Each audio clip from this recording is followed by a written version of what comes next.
So yesterday, President Biden ended sort of that conference with Q&A with reporters saying that he's going to work closely with Senator Joe Manchin to get this deal done. How quickly and what's the timeline?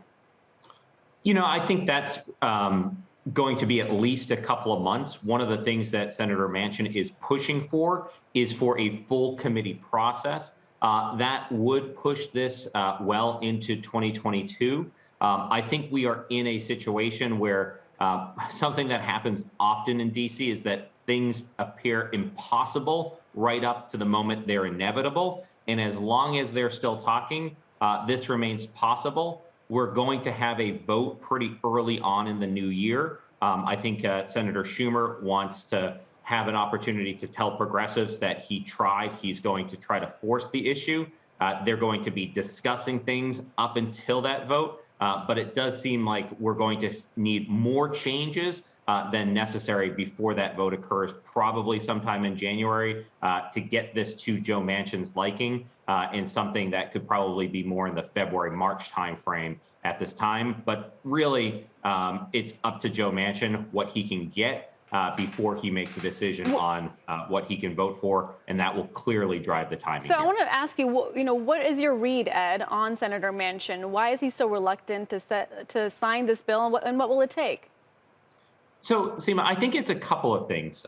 First off, if you look through Senator Manchin's statements, you look through the deal that he struck with Senator Schumer earlier this year, he would say he is being very consistent.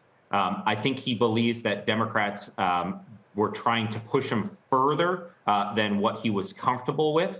He has been concerned with inflation. He has been concerned with geopolitical risk. He has been concerned with the development of a new variant. All of those things are happening right now and are harder for him to sign off and say yes. I also would go back to March of this year, and he signed off on the COVID relief bill, that $1.9 trillion bill. And after he signed off, there were some things that changed, and he had to push to get them further changed. I think he feels as if Democrats in his caucus tried to pull something over him. And so he's not going to sign off on everything until he's seen all of the language, which I think is kind of caused a bit of doubt to creep in to himself in terms of what he can say yes to. And so until he sees everything, until they hear back things closer to what he's okay with, he's not going to be able to say he's willing to sign off on anything. Yeah, and as we try to understand what's really on his mind, analysts or economists rather on Wall Street are bringing down their growth forecast for the U.S. because this bill is not getting signed. Goldman Sachs, among others. I'm curious what your thoughts are on the economic effect and how that could sort of expedite talks to get this bill signed. Yeah, Seema. So most of the conversations we've been having with clients here at Raymond James have been a fact that this bill had been front loaded, that we are seeing a potential fiscal cliff in 22 as a lot of the COVID relief programs went off.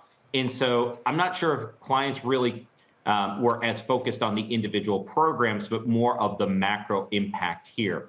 And because it was front loaded and it provided for a glide path down on what has been unprecedented fiscal spend, Seema, I think the market and they were looking at that as a net positive to economic growth over the next couple of years.